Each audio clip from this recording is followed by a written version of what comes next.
Muito bem, amados, abram suas Bíblias em Mateus 16, a partir do versículo 13. A palavra do Senhor diz assim: Indo Jesus para os lados de Cesareia de Filipe, perguntou a seus discípulos: Quem diz o povo ser o Filho do Homem? E eles responderam: Uns dizem João Batista, outros Elias, outros Jeremias ou alguns dos profetas.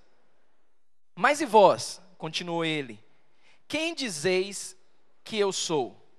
Respondendo Simão Pedro, disse: Tu és o Cristo, o Filho do Deus vivo. Então Jesus lhe afirmou: Bem-aventurado és, Simão Barjonas, porque não foi carne e sangue que te revelaram, mas meu Pai que está nos céus. Também eu te digo que tu és Pedro, e sobre esta pedra edificarei a minha igreja, e as portas do inferno não prevalecerão contra ela. Sobre esta pedra, tem que deixar claro aqui, só para relembrar, sobre esta afirmação de Pedro, sobre essa declaração de Pedro, a igreja do Senhor Jesus Cristo seria edificada, seria construída. Ele como único Senhor, único Salvador, Filho do Deus vivo. Aí ele diz, sobre esta afirmação, Pedro, a igreja vai ser edificada. Não sobre Pedro, como muitos dizem que Pedro é a pedra angular da igreja. Não é, é sobre essa afirmação. Me diga uma coisa, você tem amigos e amigas. De repente você está caminhando e numa conversa ou uma atitude desse seu amigo e sua amiga não condiz com os padrões bíblicos, mas é uma atitude bem perigosa mesmo, a ponto de comprometer a sua integridade. Qual a sua posição ou qual a sua decisão diante dessa pessoa ou dessas pessoas? O que é que você faria? Continuaria andando com essa pessoa? Continuaria frequentando os lugares que essa pessoa frequenta? Lembre-se que eu estou falando de pessoas que comprometem a integridade, a moral de outro.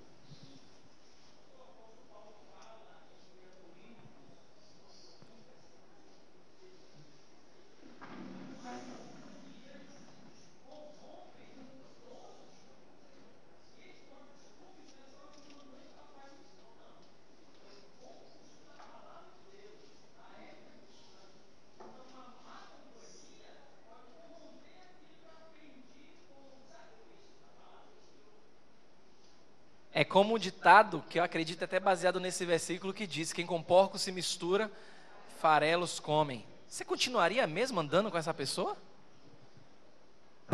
A ponto de comprometer esses bons costumes, principalmente da palavra do Senhor? Eu espero que não, porque eu não faria. Ainda que muitos digam, não, mas Paulo também disse, eu me fiz fraco para com os fracos, então tenho que estar lá junto. Cuidado que o contexto não estimula isso não, viu? Paulo foi Paulo. Paulo foi Paulo, mas muitos ainda insistem nessas más companhias, nesses costumes distorcidos. Jesus estava preocupado com isso. Ele queria ter a certeza de que os discípulos sabiam com quem ele estava andando. Muitos estão falando a meu respeito, mas o que é que vocês dizem a meu respeito? O que é que vocês têm aprendido a meu respeito? E Pedro diz, só o Senhor é o Deus vivo, Filho do Deus vivo. Só o Senhor tem palavras de vida eterna. Só contigo vale a pena andar. E ele diz, muito bem, Pedro, a igreja vai ser edificada sobre essa afirmação. Amados, ao longo da história, pessoas têm se levantado para defender esses bons costumes. Pessoas têm se levantado para defender que só Jesus é o Cristo. Pessoas têm surgido, Deus tem colocado pessoas no mundo, para lutarem a ponto de dedicarem suas vidas em favor daquilo que Jesus ensinou. Só que tem um grupo que tenta distorcer isso. Tem um grupo que tem dito, não, mas não é bem assim, não é como está lá na palavra. A gente pode dar um jeitinho, não se pode dar um jeitinho na palavra. O que é palavra de Deus é palavra e ponto final. E talvez essas pessoas que venham dizer que são seus amigos, suas amigas, talvez elas estão enveredando você para um outro caminho e talvez você não tenha nem percebido disso. Teve uma personagem, e não é bíblica, mas uma personagem muito marcante na nossa história, na história do mundo contemporâneo. Martinho Lutero. Já ouviram falar de Martinho Lutero? Quando você ouve esse nome, qual a primeira coisa que vem na sua cabeça? Reforma protestante. Daí dizer que nós somos batistas ou cristãos protestantes. Mas o que é que significa ser protestante? Você está protestando contra algo. Que algo foi esse que Martinho Lutero protestou? A igreja católica. Mas a igreja em si?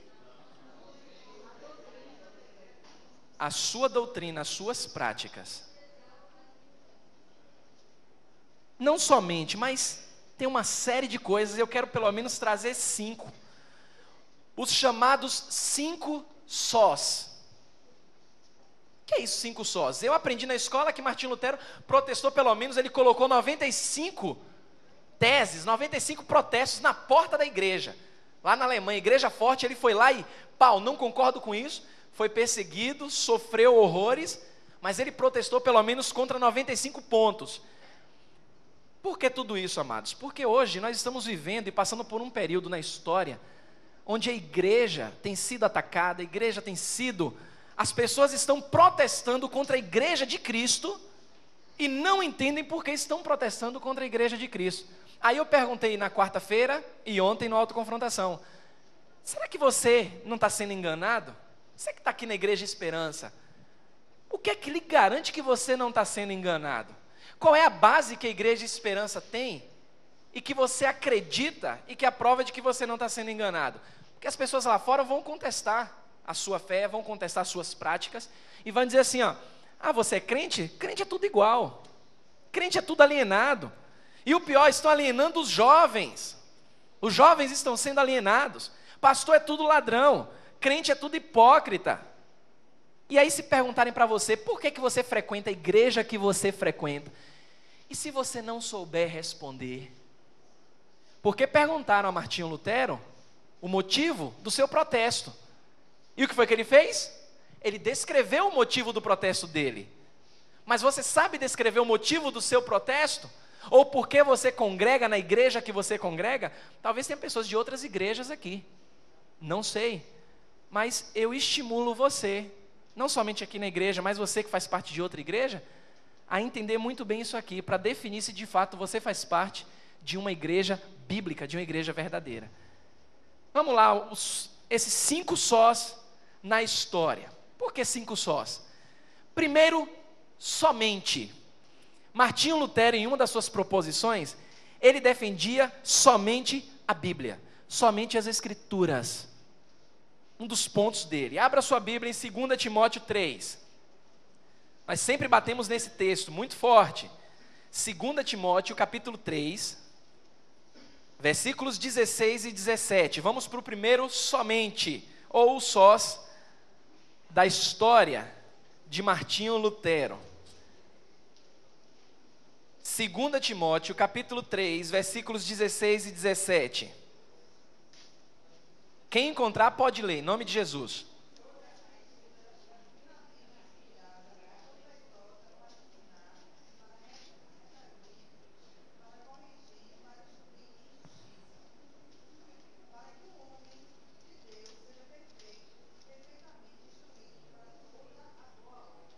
Aí de repente, Martinho Lutero, com seu pensamento, a decisão mais profunda que o homem tem de ter a respeito de sua alma é o conhecimento do Deus Todo-Poderoso. E o Deus Todo-Poderoso revela na sua palavra, que a sua palavra, toda a Escritura, ela é útil para ensinar, repreender, corrigir, instruir na justiça, a fim de que o homem de Deus seja maduro, completo. Espera lá, se Deus revela isso na sua palavra, esse é o pensamento de Lutero, e a igreja, ela limita o acesso à palavra, tem alguma coisa errada. Tem alguma coisa errada, porque através da palavra de Deus, somente as Escrituras, e através delas, é que eu vou ter um crescimento significativo, é um crescimento espiritual, e vou conhecer mais ao Deus que eu sirvo. A igreja verdadeira, ela tem como base, ela parte como base que a palavra de Deus é única, e ela é suficiente para dar maturidade ao seu povo e estimulá-lo o conhecimento do Deus que ele serve. Agora imagine que naquele tempo, a Bíblia esquecida, era proibida também a leitura do povo, só o padre ou o Supremo Pontífice, era quem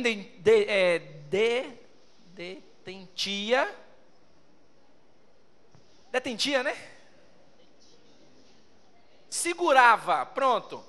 Só ele era o dono da verdade. O povo não podia ler, não podia chegar a esse conhecimento. E o povo estava ali, não, tudo bem, porque quem disse foi o homem, quem disse foi aquele homem de Deus, instituído pelo próprio Deus. Martinho Lutero não se conforma com isso.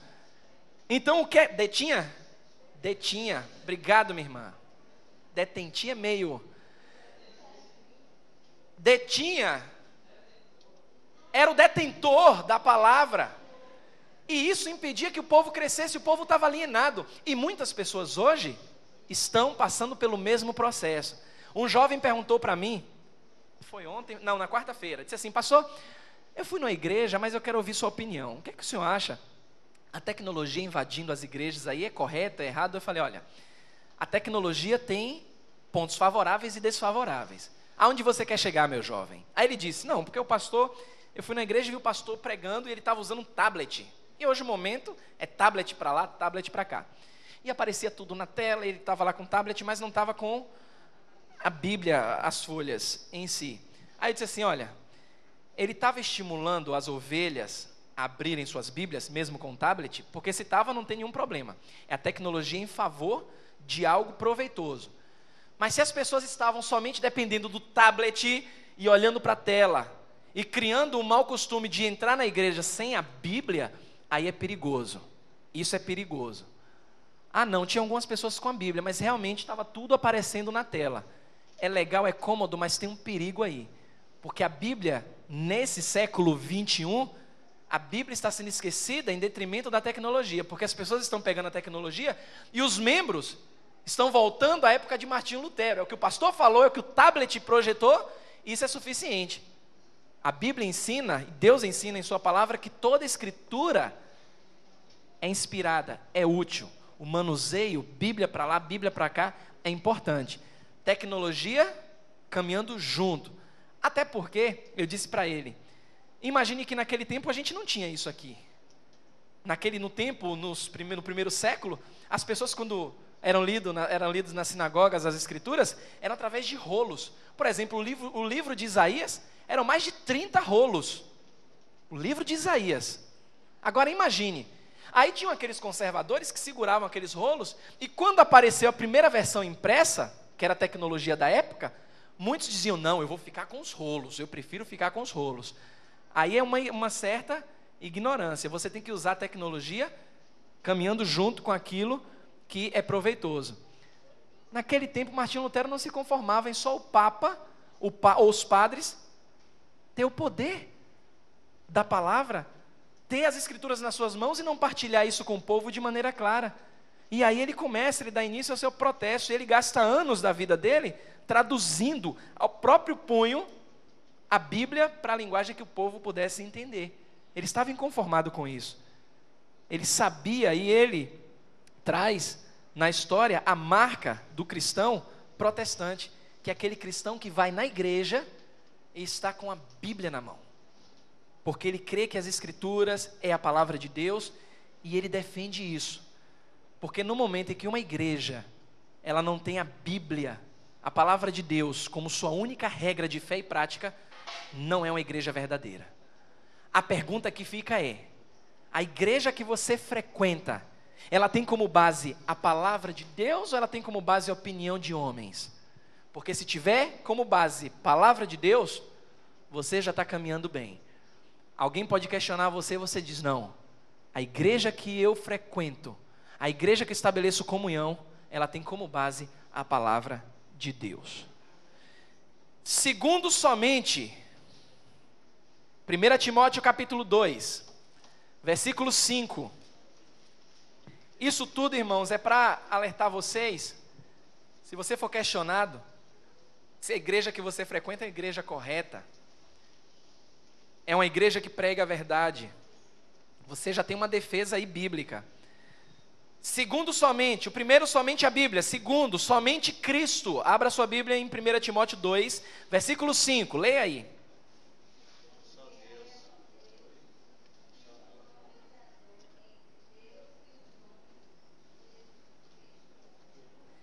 no tempo de Martinho Lutero, e a gente está resgatando isso, que é importante que ele usou a palavra de Deus, no tempo dele, haviam muitos, mas muitos santos nas igrejas. Muitos. E eram tantos santos colocados um do lado do outro, que o nome de Cristo era esquecido. E as pessoas focavam justamente nesses santos.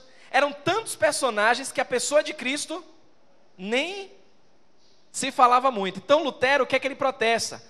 Ele exige da igreja que ela seja cristocêntrica. O que é que significa isso? Cristo é o centro. Eu tenho uma palavra de Deus, eu tenho Jesus como centro da pregação da palavra de Deus.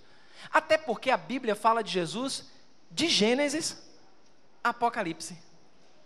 Por que então que, e esse era o pensamento de Lutero, eu vou gastar o meu tempo e a minha energia com tantos santos?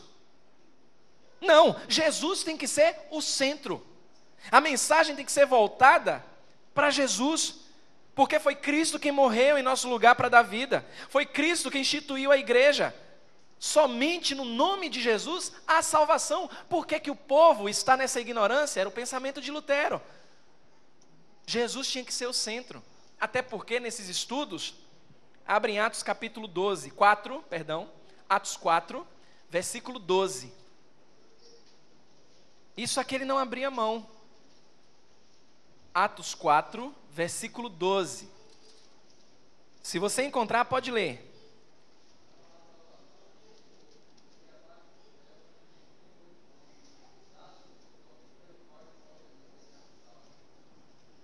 E isso não era falado ao povo. A igreja que você serve, a igreja que você congrega, ela tem Jesus como centro? Jesus faz parte da vida da igreja? Porque a Bíblia ensina que só há um nome, que é dado entre todos os nomes, que importa que sejamos salvos. E a igreja naquele tempo, cheia de santos, cheia de imagens. Olha que interessante também, João capítulo 14, versículos 13 e 14. Com respeito às petições, às orações. Ah, pastor, por que lá na igreja o pessoal ora em nome de Jesus?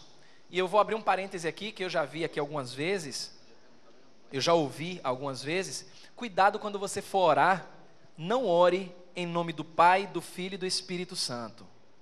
Não ore assim, que isso é errado. E é completamente herético. Sabe por que é herético? A oração significa falar com alguém.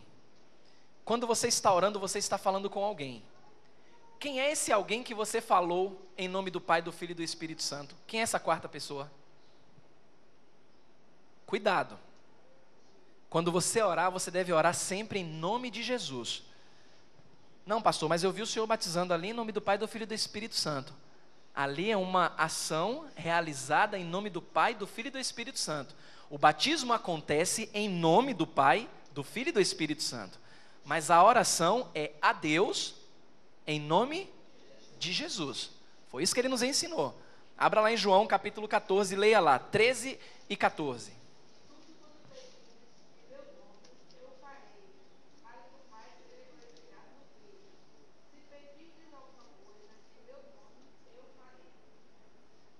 Pedir ao Pai em nome de Jesus. Eu vi uma vez um adesivo, acho que já comentei aqui, um adesivo no carro dizendo: peça à mãe que o filho atende. Peça à mãe que o filho atende. Coloque isso na sua cabeça, não é um ataque a uma instituição, mas sempre as práticas. Martinho Lutero deu a vida dele defendendo isso. Você dá a sua vida defendendo isso? A igreja que você pertence, Jesus é o centro? As pessoas oram a Deus em nome de Jesus? Tem somente Jesus como único intermediador entre o Pai e os homens? Porque é isso que a Bíblia ensina. Se a igreja, seja ela qual for, não prega isso, não é uma igreja verdadeira. E a ideia é abrir os seus olhos, alertar você para isso. Ninguém, pastor, cantor gospel, famoso, pode ter o poder que Jesus tem. Ele é o alvo. Ele é o nosso motivo. Tem uma coisa que eu fico chateado mesmo, muito chateado. Saí de férias em janeiro e algumas pessoas ligam. Pastor, quem é que vai estar na igreja? Aí eu digo, vai estar homens e mulheres de Deus. Não, pastor, eu quero saber quem vai pregar. Aí eu dou a escala. Ah, pastor, então não vou aparecer aí não, boas férias até as próximas férias. Eu, para lá, peraí, que negócio é esse? Você está indo lá na igreja por conta do pastor da igreja? Você está buscando o pastor da igreja ou buscando a Cristo? Não, não é bem assim não, é bem assim sim. Cuidado, isso é pecado. Você está tirando a glória de Deus e atribuindo ao homem. Cuidado, a glória de Deus é em Cristo. Eu vou na igreja porque eu quero aprender de Jesus, mas com pessoas usadas por Ele. E na igreja não só tem um pastor que é usado por Jesus, não. Tem um pastor, tem os professores, tem um irmãozinho do seu lado que são usados por Deus. O centro da igreja, lembra, somente Cristo. A Bíblia ensina a olhar firmemente para Ele. Esse é o maior objetivo. Se você está indo para a igreja e você está olhando para outras coisas e outras pessoas, cuidado, você está em pecado. Você está em pecado. O seu foco deve ser Jesus. E por isso Martinho Lutero protestava. Ah, eu gosto lá. O pessoal diz assim, ó, poxa, eu vou lá porque agora tem até pop estoura. Tem uma aí que se intitula como pop estoura, pastora pop, arrastando multidões. Mas eu falei isso ontem aqui no Autoconfrontação, que acontece também em muitos shows gospel. E também tenho que deixar claro uma coisa, eu não tenho nada contra se você vai para o seu show gospel. Eu não vou e não aconselho a ir. Eu, como pastor, não aconselho a ir, mas você é livre para fazer o que você quiser, sempre com responsabilidade, é problema seu. Mas aí eu comentei com uma jovem, falei isso ontem aqui, comentei com uma jovem que nesse último show que teve aqui em Salvador, tinha um artista, que ele disse assim, ó, Salvador agora é de Jesus, declare isso, Salvador agora é de Jesus. Aí as pessoas fazem o quê? Declaram. Os jovens declaram. Isso é muito fácil nesse ambiente. Aí eu disse assim, ó, eu quero ver na segunda-feira, no ônibus lotado, você levantar e dizer assim, motor, pode continuar sua viagem aí, não vai alterar em nada aqui, o seu processo, o seu trajeto, mas eu preciso trazer um comunicado aqui. Levantar e dizer, ó, povo, vocês que estão aí sentados e estão em pé, eu quero declarar que só Jesus é o Senhor. Ninguém faz. Ninguém se levanta para fazer isso, mas no show, todo mundo professa a fé em Cristo, mas no ônibus, vazio e cheio, no trabalho, ninguém se identifica. Por isso que eu tenho as minhas restrições. Tenho nada contra, mas não aconselho. Não é para adorar o Senhor? Venha para a igreja adorar o Senhor. Faça força para adorar o Senhor na casa de Deus. A mesma energia que você gasta, se você gasta no show, ótimo, gaste na igreja também, adorando a Deus. Guarde isso, viu? Jesus tem que ser o centro. Terceiro somente de uma igreja verdadeira estabelecida na palavra. Efésios 2, 8 e 9. Efésios 2, 8 e 9. Somente a graça. Abra lá sua Bíblia e leia, por favor.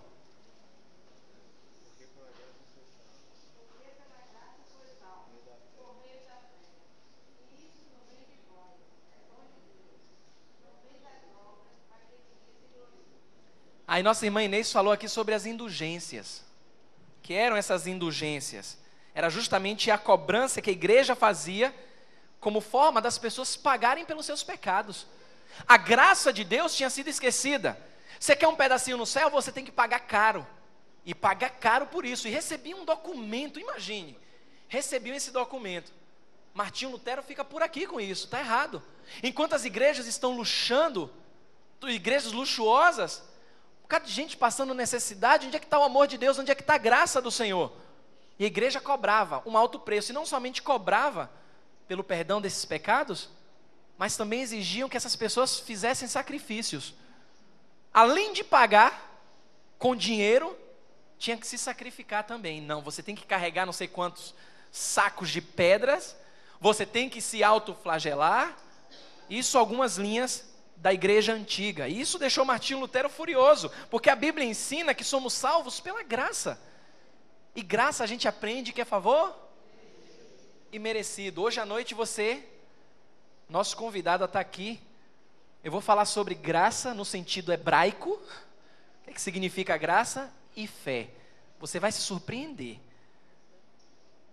Graça, favor e merecido. Fé, convicção de coisas que não se veem, prova daquilo que se espera.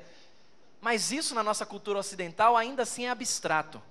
Como era que o povo hebreu entendia graça e fé? Você vai se surpreender. Venha hoje à noite e você vai entender isso. Mas por hora vamos ficar com a nossa cultura, que é justamente o favor imerecido. E quando Lutero, ele leu na Bíblia que Jesus com seu sangue pagou por todos os nossos pecados, ele resolveu dar um basta nisso. A igreja tem que focar na graça, no favor imerecido de Deus, porque ele pagou o preço. As obras não podem salvar ninguém. Tem cristão hoje fazendo boas obras, achando que vão conseguir o perdão de Deus. Cuidado. Cuidado. Não, pastor, eu pequei, mas eu preciso agora fazer algo. Cuidado com isso. Ele já pagou o preço. Você só precisa confessar o seu pecado. Cuidado para não incorrer nesse erro que a igreja do passado incorria. Então, Lutero defende somente a Bíblia, somente Cristo, somente a graça. Marcas de uma igreja verdadeira. Quarto, somente. Romanos 1,17. Abra sua Bíblia. E foi o versículo da conversão de Lutero. Só para você ter uma ideia. Romanos capítulo 1, versículo 17. Eis que tu, que tens por sobrenome judeus, e reposa na lei, e te glorias em Deus, e sabes da sua vontade e aprovas as coisas excelentes, sendo instruído por lei, e confias que és guia dos cegos, luz dos que estão em trevas. Romanos 1, você está lendo 2. 1,17. Você leu 2,17. Porque nele se descobre a justiça de Deus, de fé em fé, como está escrito, mas o justo viverá pela fé. Somente a fé. Martinho Lutero tinha mais ou menos 16, 17 anos quando leu isso aqui. Ele reverenciava muito seu pai. Ele tinha a ideia de que o pai na terra era a representação de Deus. Além da igreja, que tinha os seus padres, os pais que eram dados a cada família eram uma representação, um pedacinho de Deus. Então ele reverenciava muito seu pai, só que ele era muito castigado, muito castigado. Ele tinha momentos que o castigo era dias orando de joelho, em um terreno bem pedregoso, e ele lá de joelho, orando, rezando, né? Dias ali como penitência. E aquilo ali mexeu no coração dele. Ele disse, espera lá, a minha visão de Deus é um Deus amoroso, um Deus justo. E aí ele pega a Bíblia escondida e começa a ler. E ele abre logo em Romanos, capítulo 1. No versículo 17, ele lê isso aqui, soa como um bálsamo.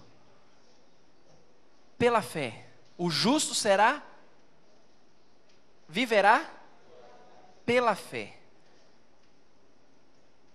E um cristão, amados, de verdade, a igreja verdadeira, ela vive pela fé e não pelo que é palpável. De repente ele começa a perceber que as pessoas estavam idolatrando aqueles deuses, venerando aquelas imagens, levando aquelas imagens em procissão. E hoje tem uma mentira tão diabólica, aliás, toda mentira é diabólica.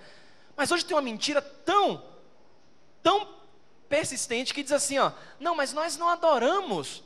A imagem é só como uma fotografia. Você não tem fotografia em casa? Isso é mentira de Satanás. Porque as pessoas carregam as imagens, elas se ajoelham perante essas imagens, e você não faz isso com a foto na sua casa. As pessoas beijam, idolatram, passam um pedaço da roupa na imagem, veneram a imagem. E Lutero diz, amigos, não é por aquilo que nós vemos ou podemos pegar, é pela fé, é por aquilo que não vemos. O justo viverá de sua fé. 2 aos Coríntios 5, versículo 7. 2 aos Coríntios 5, versículo 7. A igreja que você frequenta vive essa fé? Olha o que diz lá, Coríntios 5, 2 aos Coríntios 5, versículo 7.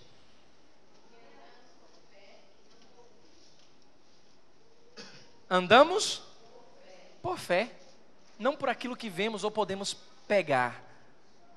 A igreja verdadeira tem isso como base. Nada de amuleto, venha pegar um amuleto, venha adorar. Não, é pela fé. Aí alguém vai se levantar contra você e vai dizer, mas você não está vendo Jesus, você não sabe, não tem certeza do céu. Você diz, eu tenho, porque a Bíblia me ensina a viver pela fé. Eu tenho esperança de que vou me encontrar com Cristo. Ah, então me explique isso. Você diz, a fé não se explica. Não posso explicar para você a fé. Eu simplesmente sei, porque Jesus habita em mim. Já contei essa história aqui, algumas pessoas sabem, a história da laranja. Um ateu chegou, outras pessoas não sabem. Um ateu disse assim, olha, eu desafio você a provar que Deus existe. Se você me provar que Deus existe, eu vou seguir a sua religião. Aí o cristão sábio pega a laranja, descasca na frente dele e começa a chupar a laranja. E aí o cristão diz assim, ó, essa laranja que eu chupei, estava doce ou estava azeda? Aí o ateu, que na verdade não existe ateu, essa pessoa disse assim, eu não sei, só você que experimentou. Ele, exatamente. Eu experimentei a Deus. Jesus Cristo habita em mim na pessoa do Espírito Santo. Eu não tenho como provar para você, porque eu experimentei. Eu provei, você ainda não provou. Somente pela fé. E por fim, Isaías 42, 8. Isaías 42, versículo 8. Somente a Deus toda a glória.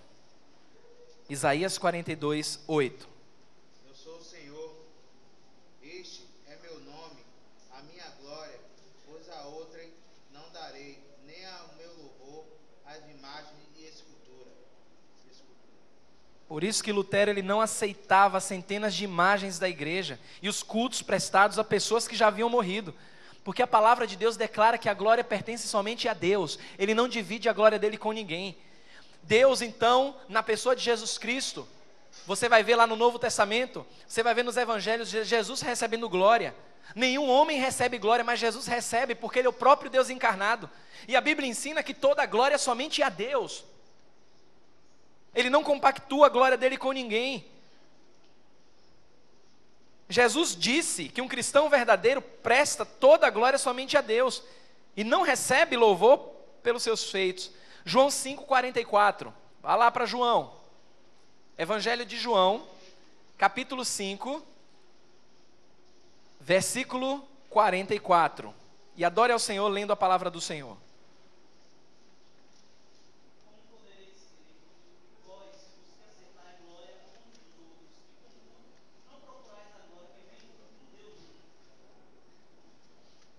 A glória só pertence a Deus. Vivemos num mundo que as pessoas buscam glória, mas a igreja verdadeira prega que somente a glória pertence a Deus. A igreja verdadeira está sustentada pelo menos nesses 5 pilares. Somente a palavra, somente a Bíblia. Somente Jesus, Cristo é o centro. Somente a graça. Somente a fé, somente a glória a Deus. Se sua igreja compactua com pelo menos isso, sua igreja está no caminho certo. Isso para a glória de quem? Do nome da igreja? Nome de Deus. Então, se alguém diz que você é fanático, se alguém diz que você idolatra a sua igreja, se alguém diz que você está alienado, diga, não estou não, pelo contrário, estou muito bem informado. E Deus me informa através da palavra dele, que eu estou no caminho certo. Irmãos, e você que ainda não é irmão, não conhece a Jesus, o que falar fora disso é balela. Deixa lá, porque isso aqui é a verdade. O próprio Jesus ensinou, Pai, santifica-os na verdade. A tua palavra é a verdade. Obrigado, Senhor meu Deus, maravilhoso Pai. Obrigado porque por meio da Tua palavra o Senhor abre os nossos olhos.